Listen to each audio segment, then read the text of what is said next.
Okay, so this is, I'm recording a little short video as a sort of introduction to the longer lecture video that I'm going to glue onto it in in iMovie. I recorded the main body of this lecture back in the fall of 2020, and and I kind of edited it a little bit. So now, and I just want to add a few little things at the beginning of the video. So I'm going to share my screen here.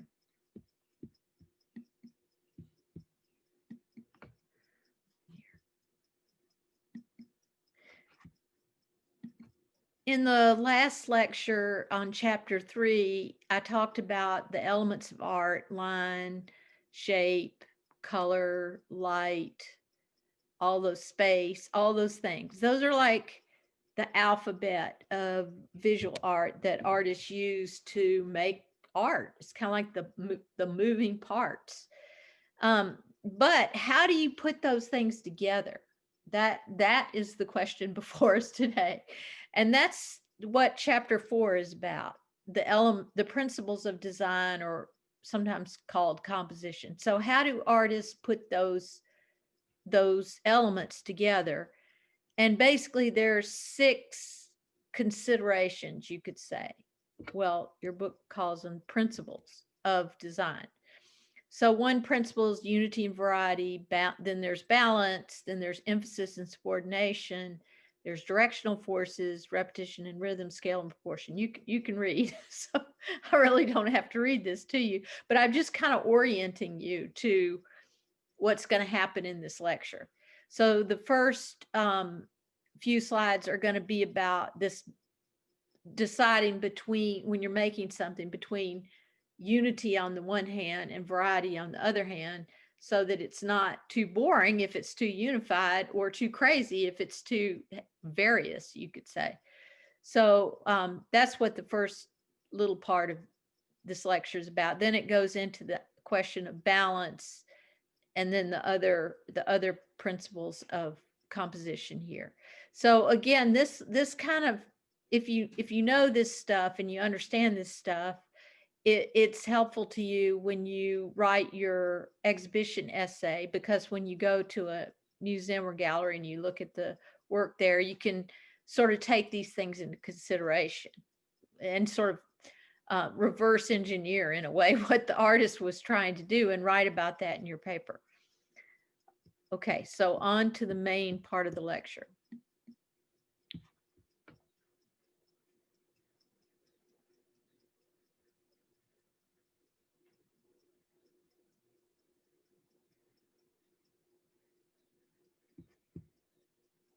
So these are the different elements of design or composition that artists use uh, to put works of art together, to sort of the considerations that they use. And the first one is in your book. It's this giant so-called silver slab, which actually looks black but sort of shiny to me. Yay, here's the chat. Okay.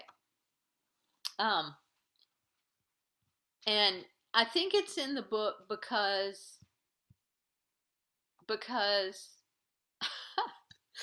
okay, it wasn't your computer acting up. It was me being spaced out. Okay.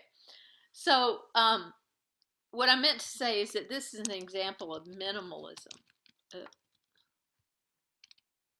which is a 20th century art movement that we're going to get to later, where there's not a whole lot going on. There's in this case, there's one color, one shape, one scale, big, not a lot to look at. And this is the kind of art that sometimes makes people kind of mad, I feel like, because you go in an art gallery or a museum and there's this big black slab made out of plywood leaning against the wall, and you're like, what? You're like, this is total BS.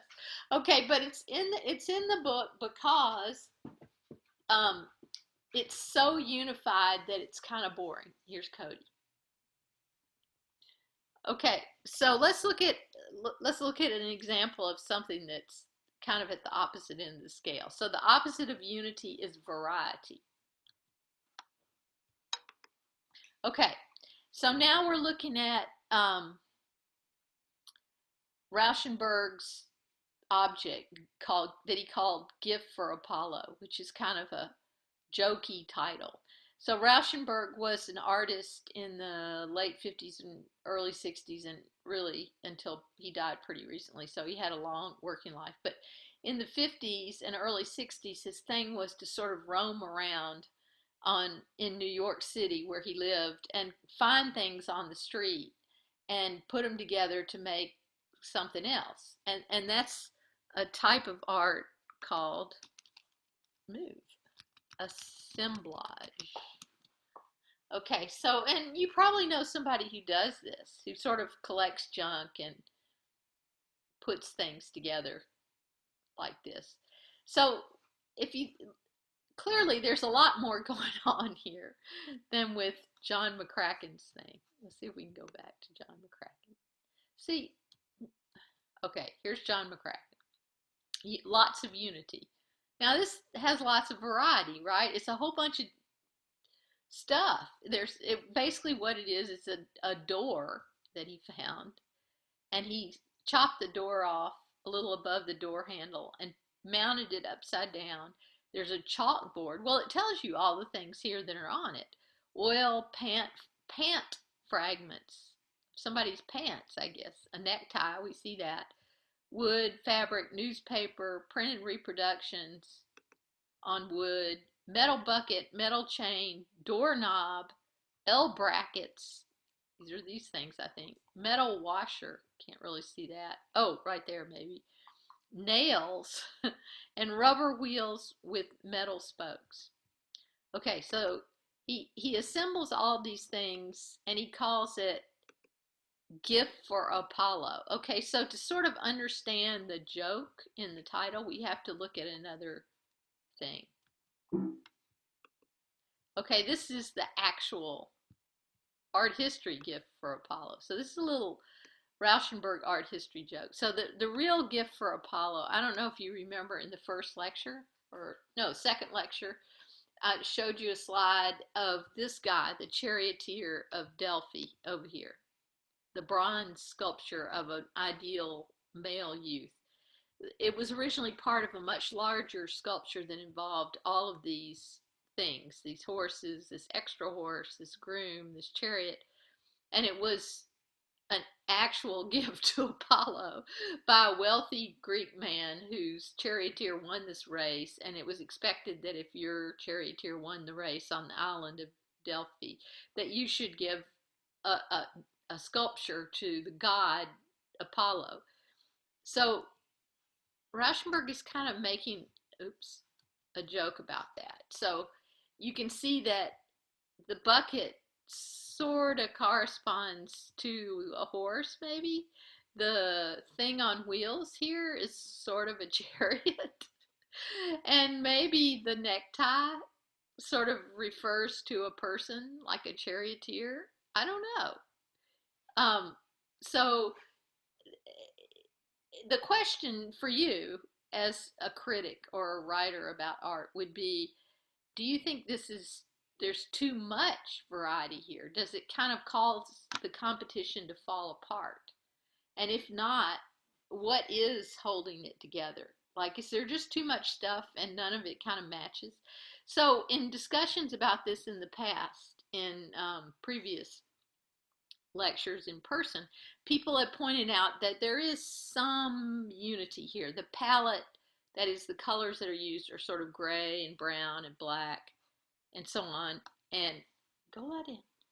And the fact that there's these wheels here that sort of echo the shape of the bucket, and the handle of the bucket, and the handle of the bucket, and then the chain sort of form a continuous line, you could say, here. And the colors in the bucket are sort of echoed here in this paint up here, and to some degree in this paint here.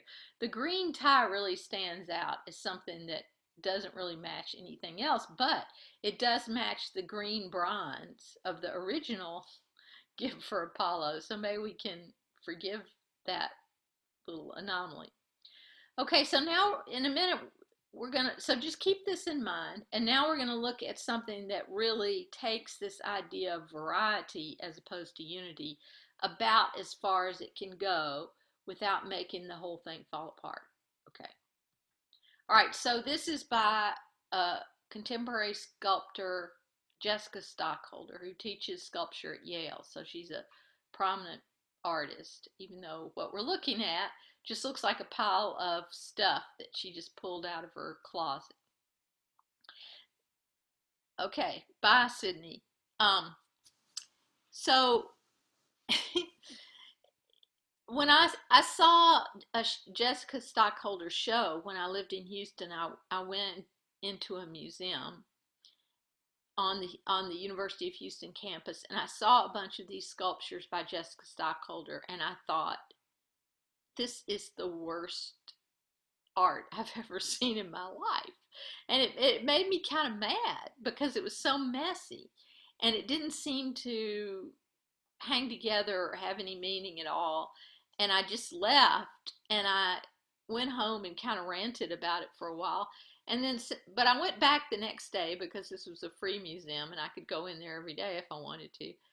And then I thought, wait a minute, maybe it's supposed to be ugly, or maybe the whole point is that it takes the idea of a unified work of art and kind of pushes that as far away as it can without completely falling apart. And then the question arises, does it fall apart? It comes awful close to the cliff of falling apart. And so, when we look at something like this, we could all have a different opinion about whether it works or not. And that's something that would be a great thing for us to discuss on Friday at the discussion period. So if you're looking for something to write a discussion question about, this particular piece might be a good one because it always generates a lot of discussion. Okay, so I would make the case that in fact there are a few things. There is a lot of variety here, a lot of different colors that don't really go together, especially this green and the black don't look very good together.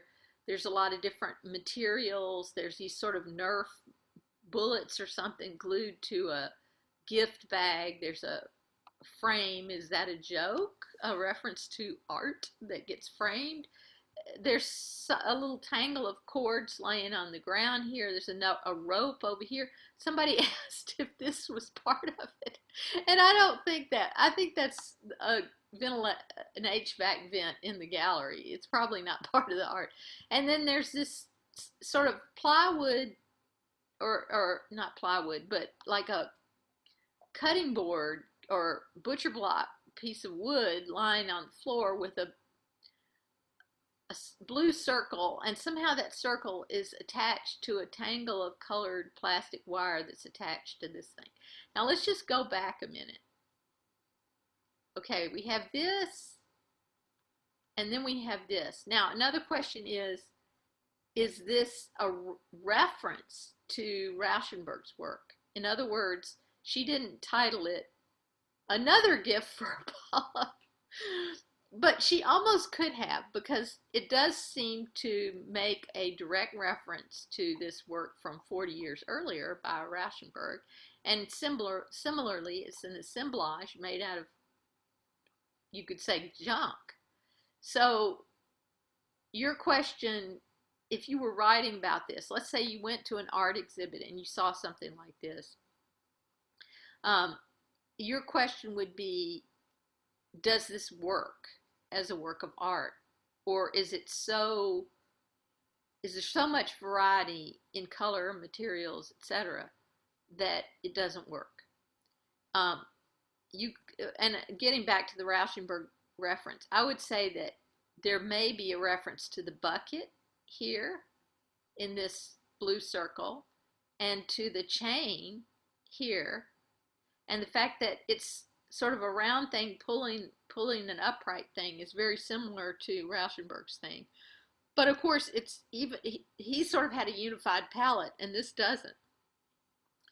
So So yeah, I'm not going to exhaust the interpretations of this by talking about it anymore because we may want to talk about it more on Friday.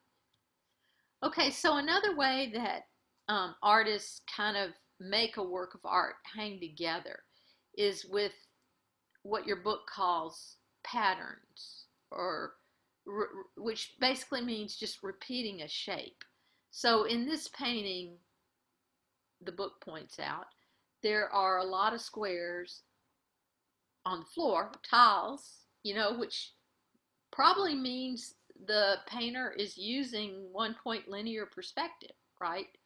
Which was about 150 years old at this point, or 200 years old, and all artists had to master 1 point linear perspective. And if you see tiles on a floor, well, probably. So the orthogonals, just to review, are these overhead lines and the floor lines, and the vanishing point seems to be somewhere around the center of this map.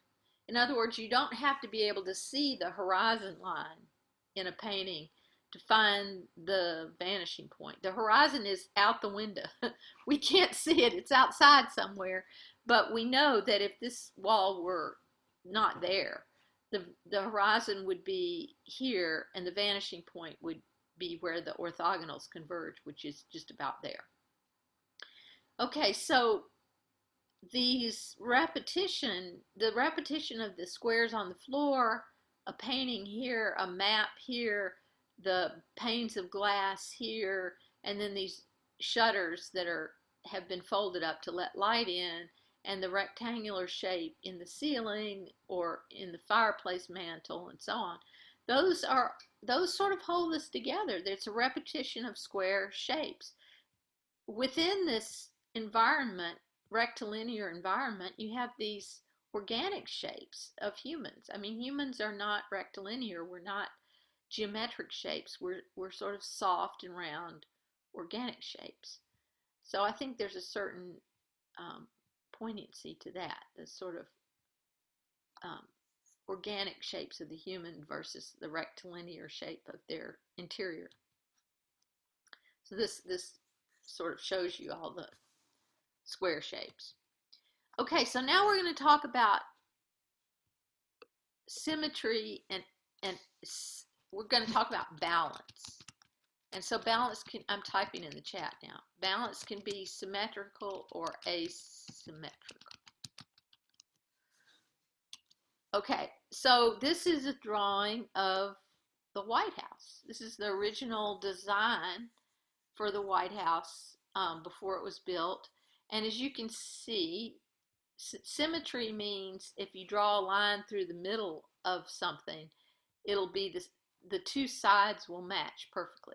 So you can see that if you drew a line through the center here, these two windows match. These windows have different kind of cornices on them, but they match, And then even the chimneys match for the East Wing and the West Wing. I think the West Wing is where the president hangs out, and the East Wing is where the First Lady hangs out. I read that yesterday. So I don't know which of these wings in this picture is East or West, but Donald is in one end and Melania is at the other. So there's also something weird in this drawing, which is this shape that when I first saw it, I thought, is that an alligator on the roof? But it's not an alligator. It's just it's where the ink got a little bit smudged, I think, in the original drawing. Okay.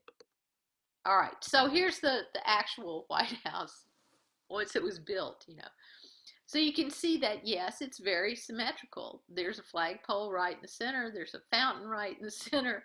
And on each side of that, it's exactly the same. Now, why do architects like to make buildings that look symmetrical like that? One reason is that it makes it look stable, like it's not heavier on one end than it is on the other end, so it's going to stay there, which kind of is great for a government building because it implies, your government is stable. At least that's what you hope. Okay. All right, but not all works of art have symmetrical balance. In fact, it's actually more common for them to have asymmetrical balanced. That means not symmetrical, but still balanced.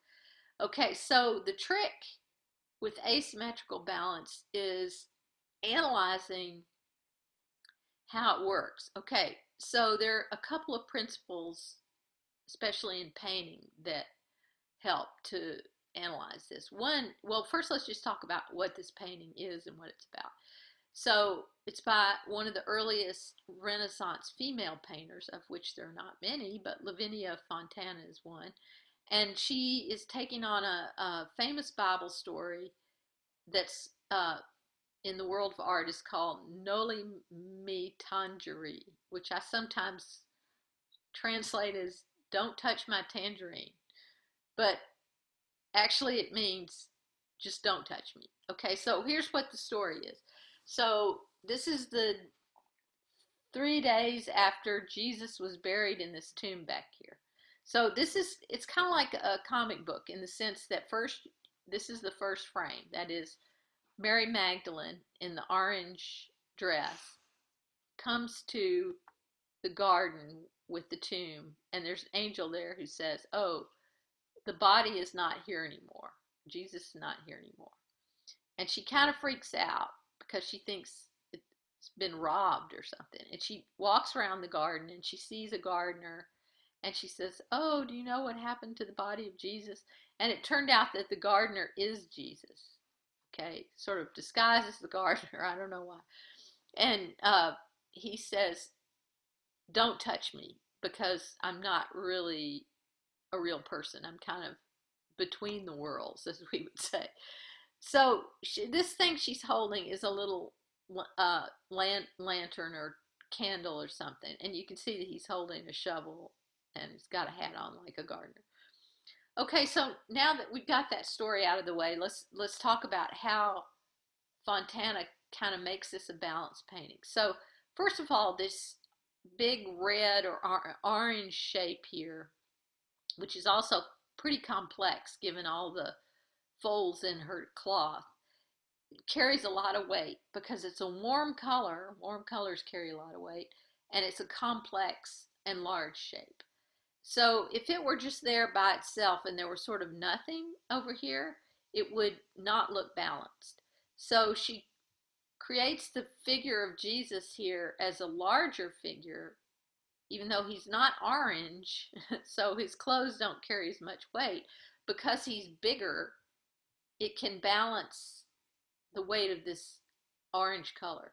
And plus he kind of merges with the sky here. There's a light color in the sky, which signifies that it's dawn, you know.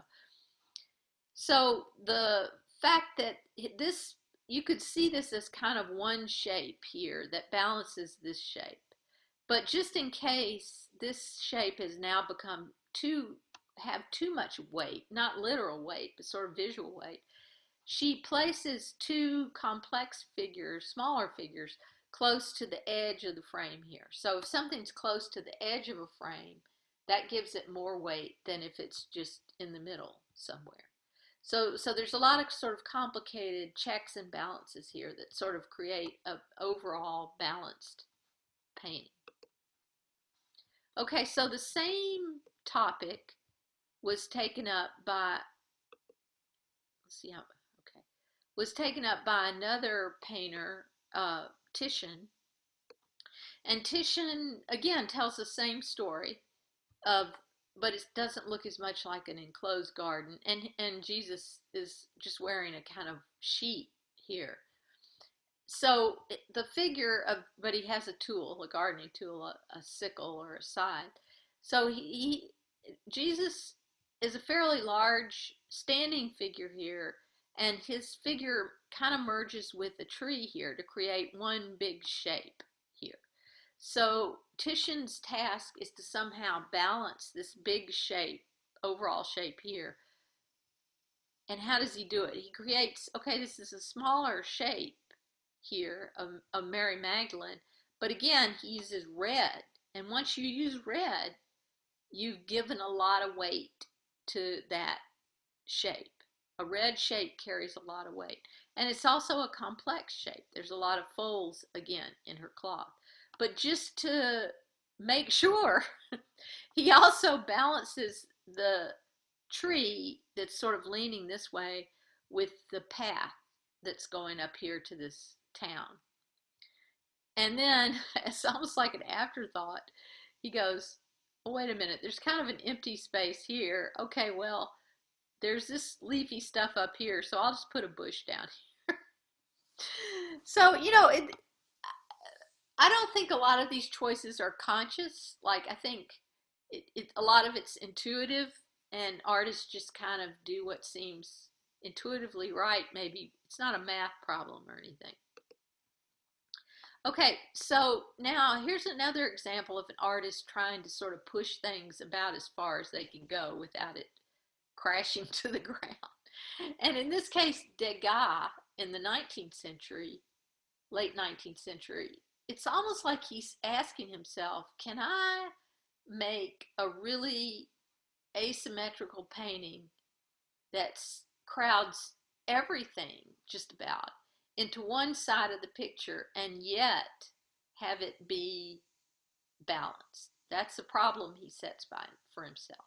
And he even, okay, the subject is these are jockeys getting ready for a horse race, and there's a series of posts that they sort of have to start behind.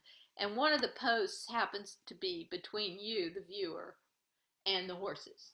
It's almost like a snapshot, right? Photography was invented by this time, so it wasn't hard for Degas to imagine a kind of camera taking a picture like this, where there's a pole sort of off center and a horse with a jockey on one side and then a couple of other jockeys on the other side.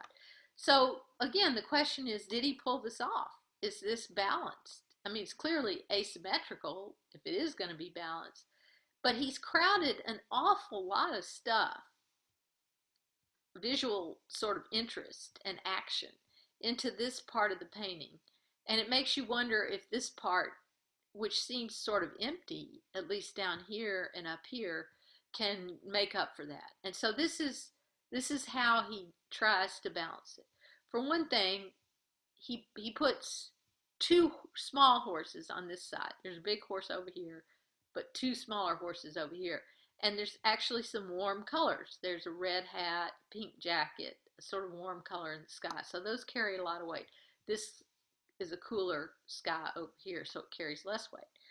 But then he also puts what we could call focal points on the left side. And that would be this sort of sun in the sky that's behind some clouds, so it's sort of not shining very brightly, but this, and one of the poles kind of points right at the sun. So I think his idea is, if I can put these little things on this side, it'll outweigh this great big thing over here. And again, it's up to you to decide whether he achieved that or not. Okay, so now we're going to go back to this painting again to talk about a different principle of design, and that's, and I'll type it in the chat here, emphasis and subordination. So emphasis is obviously the thing in the picture that's being emphasized at the expense of other things, which are just sort of background or subordinated. That is, they're not as important.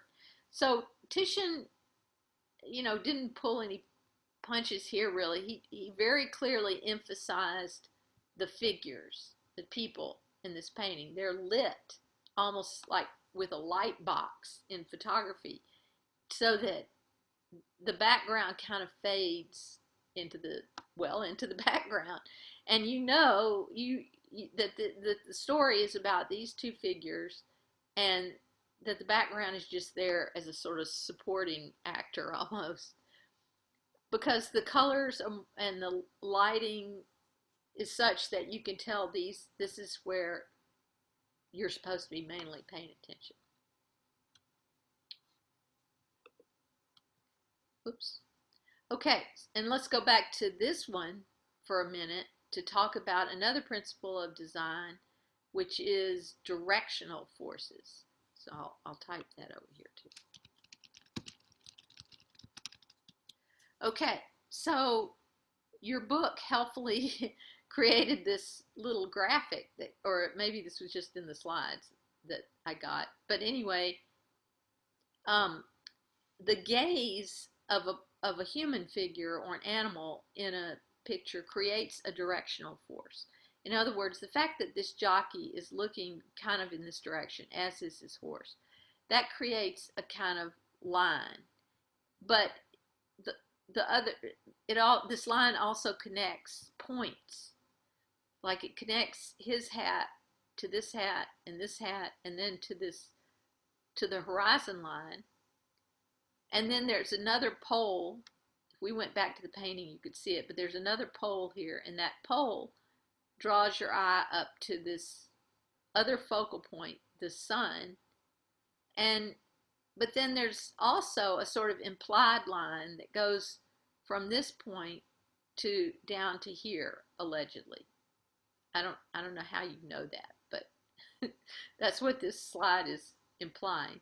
And then there's a lot of directional forces, that is, forces going this way, forces going up like this, forces going down like this on this pole, but it's all stabilized by the fact that there's a horizon line, a horizontal line, and a vertical line. So that a lot of compositions are stabilized by the sort of intersection of a horizontal line and a vertical line, as in this painting. So, because if there's too much directional forces, it can seem chaotic. Okay, now we're going to analyze this print in some detail, and your book does a really, really good job of explaining how this little print works. So this is not a huge work of art by any means. It's a small etching about the size of a piece of notebook paper, but it's extremely carefully thought out. So the topic is a bullfight, obviously, and this is before photography, 1815. So it's kind of like sports photography, but in a print. So how did Goya achieve this? Okay, so it's based on, Goya was into bullfighting, which a lot of Spaniards are, and he wants, and I assume that this guy Juanito Apinani was a real guy. So he had the special trick of kind of pole vaulting over bulls. Now I don't know why the bull is so small. I think 19th century cattle in general were not as big as modern cattle. So this is an action shot. Like, if you watch sports photographers work, they try to get dramatic shots, and this is a dramatic shot, but it's a drawing on a plate that was then printed.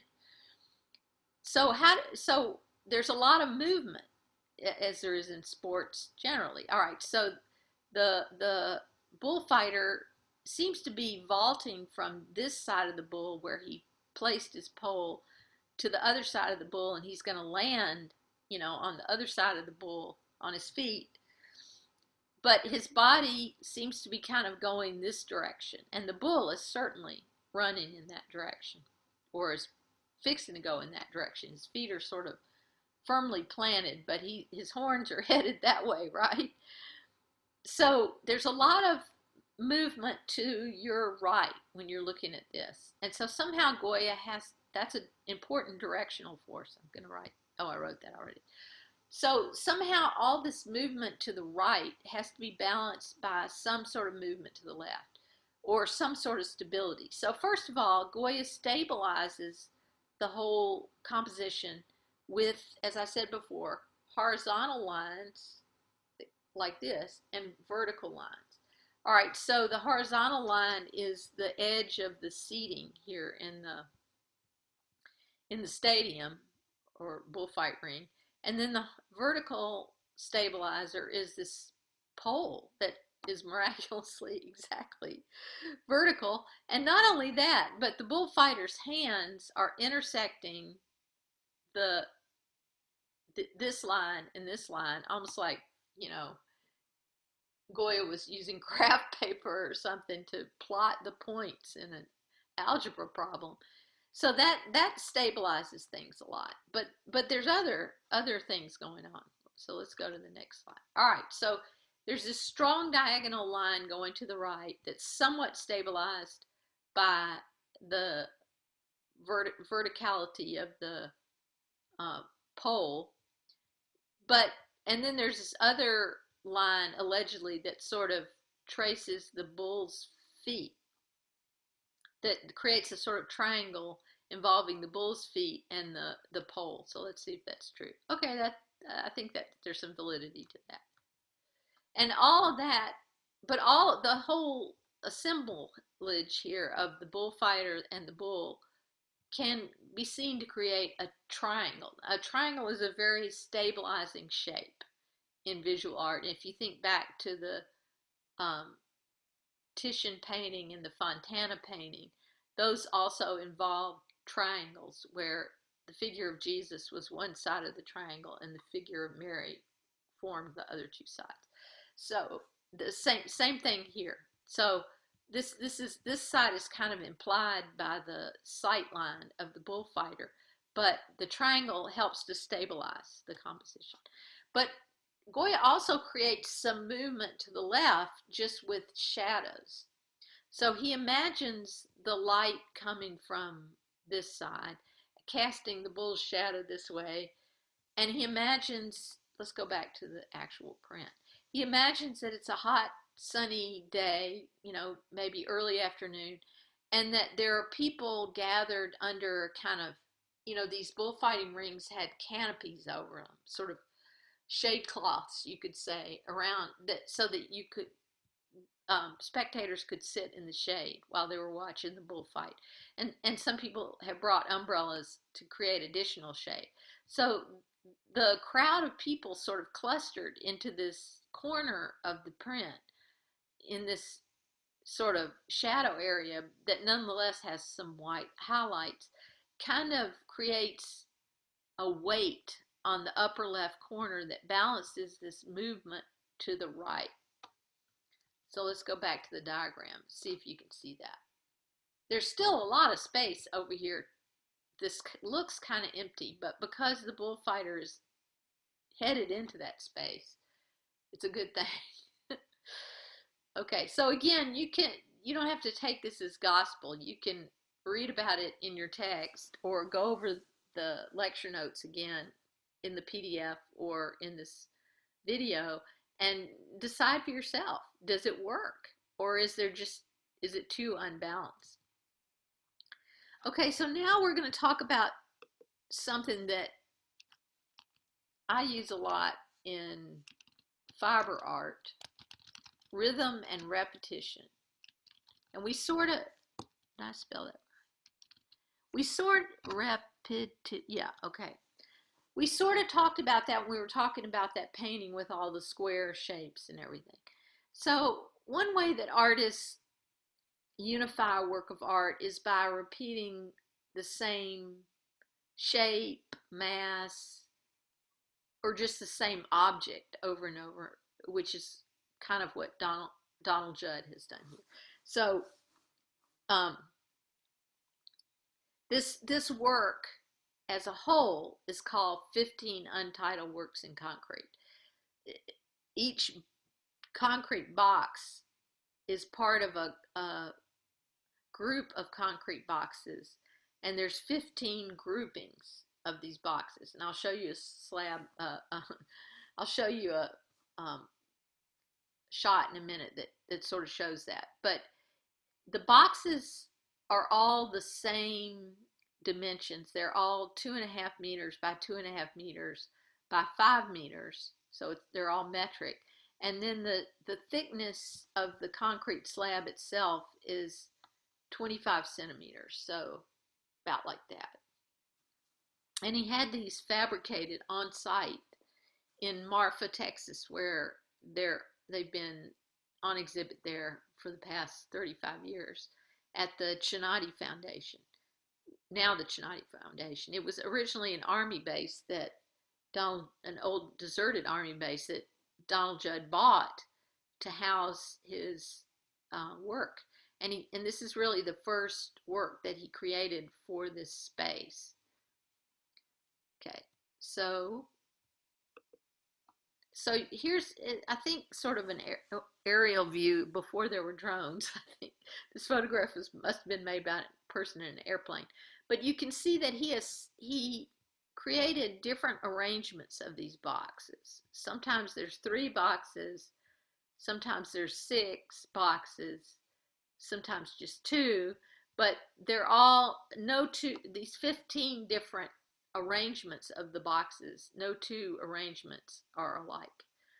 So I've spent some time at this installation, I guess you could call it, in Marfa. And when I first read about it or saw some photos of it, I thought it was crazy. I thought, wait, how could that possibly be interesting? Just concrete boxes out in a pasture in West Texas. I just thought it was silly. But when I was actually there, I got it. I photographed it that day.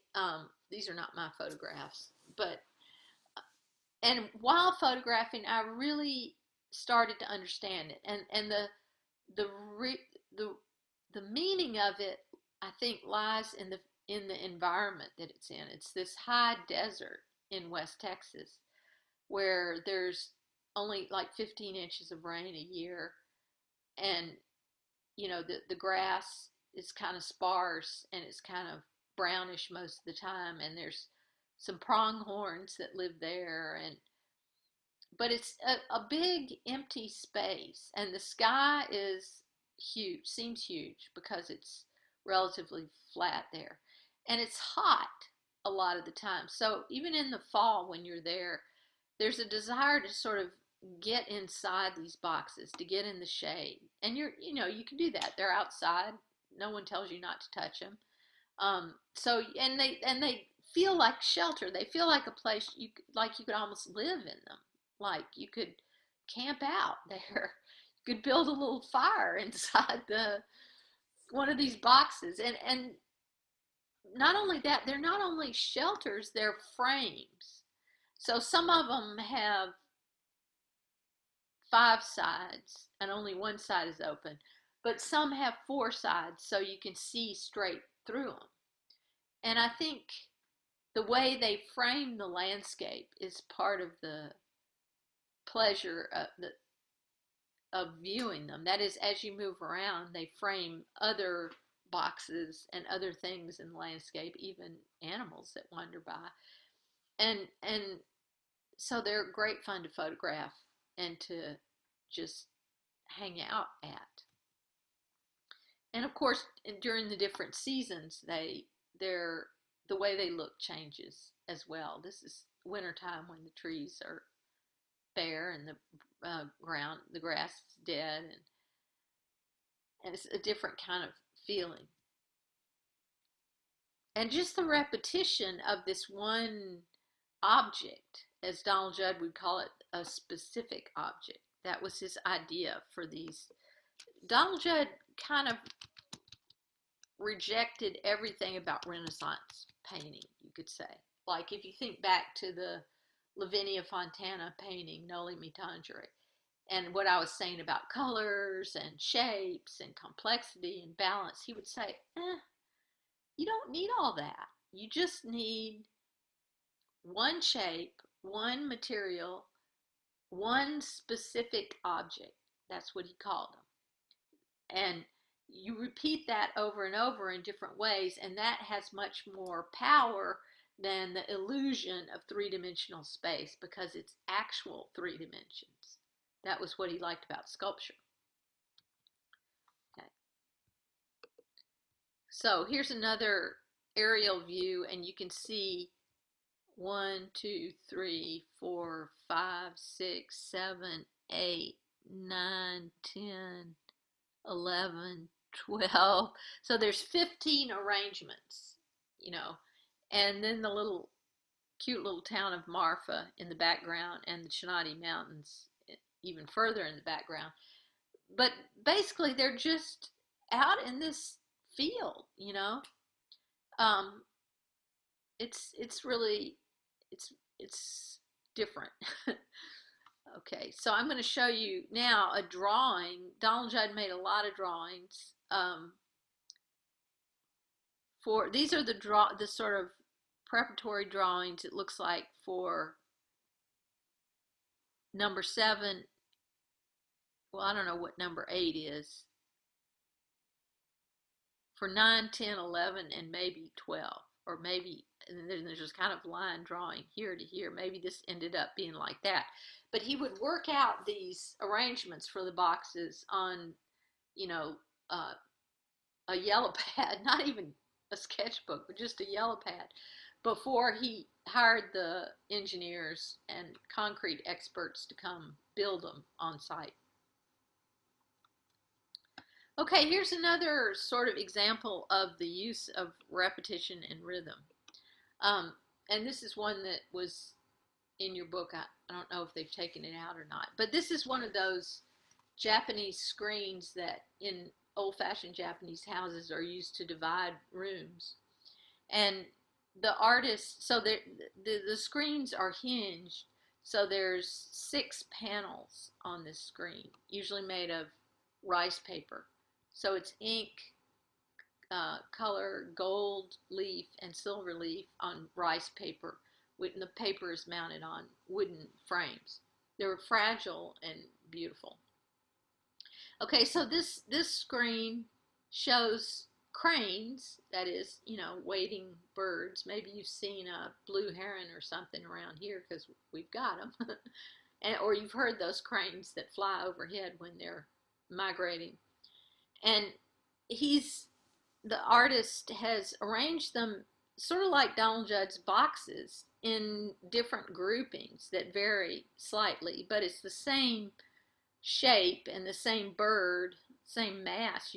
Well, it's really a shape because it's two-dimensional over and over. So first you have one bird kind of by himself, then 4 birds, then 2 birds, then 3 birds.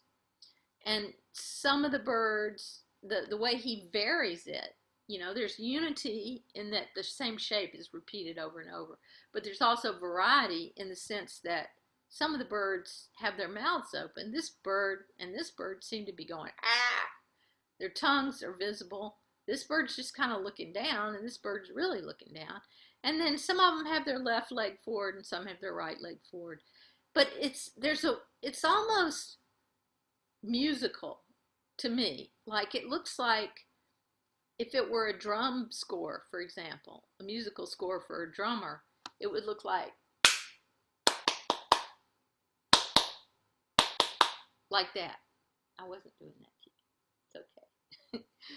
So I think some artists do think like that, like how to, and maybe Donald Judd did also when he was arranging the boxes. It was almost like arranging a certain rhythm, musical rhythm, as well as a visual rhythm. I see you. Okay, so now scale. And I think it's in your book, it's called Scale and Proportion. Oops.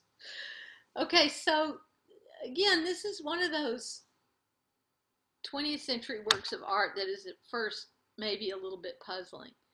But Claes Oldenburg and Koosje van Bruggen made a lot of these where they take a sort of ordinary, not very impressive consumer object sometimes, in this case a shuttlecock or a badminton birdie, and blow it up to monumental size, like 20 feet tall almost, and make it out of, well, in this case, let's see what it's made out of, aluminum and fiberglass reinforced plastic, and then mount it at a sort of scary angle so that it doesn't look all that stable. I mean, you just have to trust the people who installed it, right? That they drove some posts into the ground here and that these things are firmly attached so that when you're at the Nelson Atkins Museum of Art in Kansas City and you walk up to this sculpture, you might be sort of intimidated by it and think, oh my God, is this thing just going to tip over and crush me? So, the modest little badminton birdie of your youth has now been turned into this kind of terrifying object. It's kind of funny, and it kind of makes you think again about objects like this. So here's here's another one. Okay, so you're probably too young to know what this is. what this what this is a copy of, like a hugely blown up version of. But back in the day, before there were word processors and college students and other people had to type their manuscripts on a typewriter on paper, if you made a mistake, there was a special type of eraser for typewriters. And the red end here is the eraser part that you erased the mistake with. And then the blue part was the brush that you brushed away the little eraser bits with, so that they wouldn't fall down and clog up the keys of your typewriter. So if you've ever seen a typewriter, you know what I'm talking about. But a lot of people have never seen a typewriter. I mean, nobody uses them anymore. But that's what it is. And in real life, it was maybe that big tops. But this one is really big. Doesn't tell you exactly how big. Okay, so as I was telling you before, when I was learning to be a photographer and I was taking photography courses in undergraduate and graduate school, most of the time nobody talked to me about these compositional devices that we've just been discussing, except for scale. And people did talk about scale. Like, one of my teachers told me that having a little print, an 8 by 10 print, was just total BS, that no one would take a small print like that seriously. And at that point, I was making even smaller prints, like 4 by 5 contact prints. And those were considered really not good enough. And I really didn't believe them. I mean, at first I didn't have an enlarger, so I made contact prints, and eventually I got an enlarger and I could make 11 by 14 prints, and theoretically 16 by 20, but I never made any of those. Okay, but then something happened that made me realize that on one level they were kind of right, that scale is important and that size matters. So this was when I got a commission to photograph a prison outside of Houston, Texas, in Huntsville, Texas. Huntsville, Texas is a prison city, which may be hard to imagine, but basically the only industry in this little town of Huntsville, which is smaller than Cookeville a little bit, maybe about the size of Livingston or something. The only employer really and the only thing going on is prisons, and there are like 9 prisons in Huntsville, Texas, including the Walls Unit. And the Walls Unit is the oldest prison in Huntsville, and one of the oldest prisons in Texas, if not the oldest. And it was around even during the so-called Texas War of Independence, when Texas fought the Mexican army to break off from Mexico. And allegedly Santa Anna, who was the Mexican leader of the Mexican army, allegedly he was imprisoned in the Walls Unit. And they showed us the cell that they think Santa Anna was in. I don't know if that's true. Anyway, the Walls Unit is literally 4 walls, really tall walls, like 30 feet tall. And at each corner there's this thing called a picket at the top of the wall, and in the picket it is this little house up there is a woman with a high-powered rifle. And so if anything goes down, as they say at the prison, in the prison yard, she just shoots into the yard. And so the guards that are in the yard and in the prison buildings aren't actually armed. They don't carry a gun. They carry a little cudgel kind of thing. And some pepper spray, but they're not armed. But these women in the guardhouses or pickets are armed. So I photographed this corner of the Walls Unit and the picket house in 2006 for this project that I was doing with an architect about prison architecture.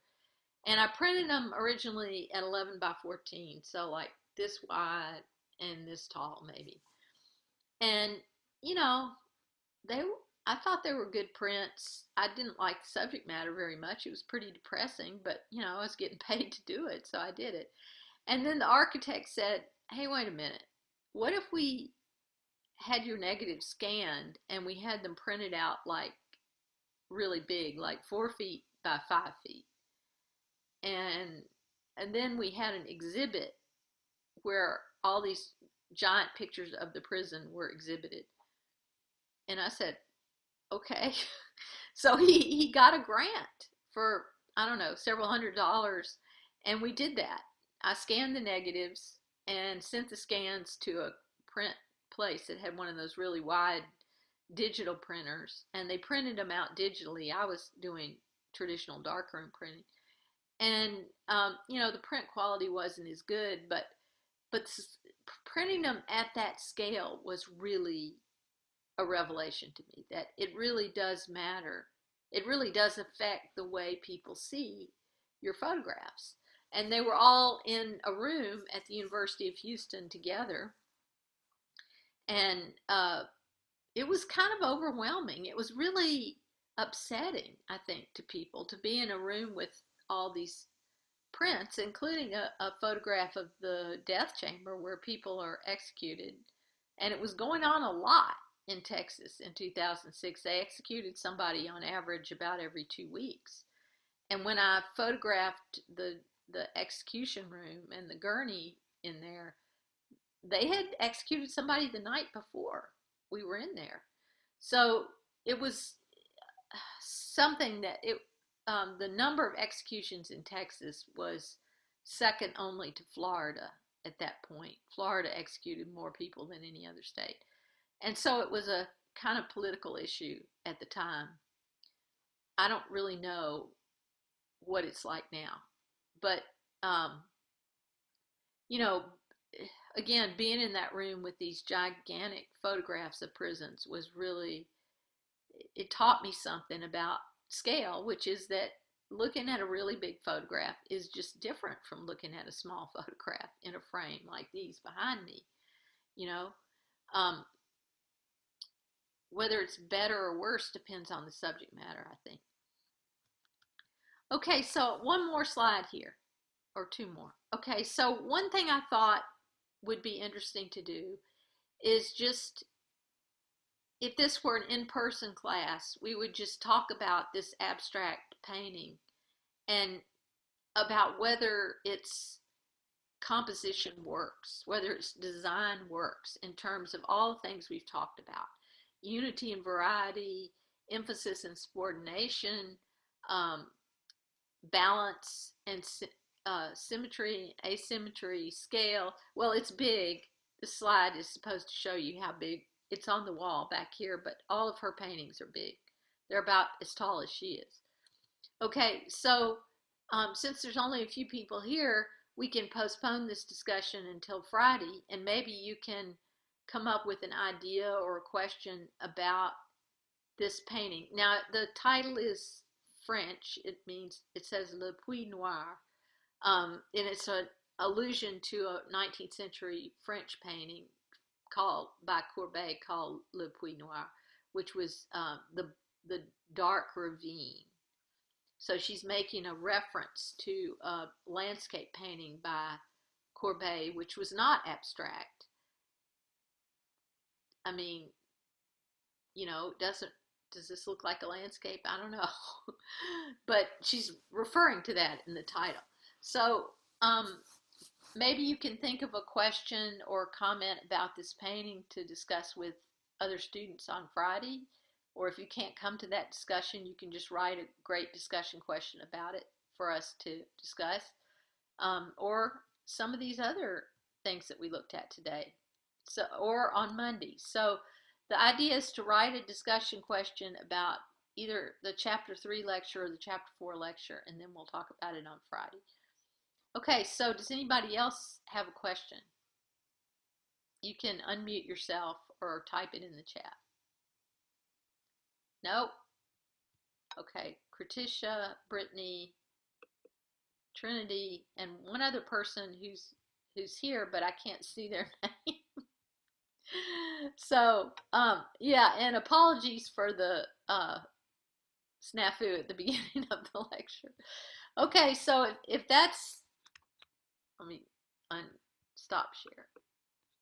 Okay, so yeah, that's the end. I'm going to end the meeting for all, and thank you for coming.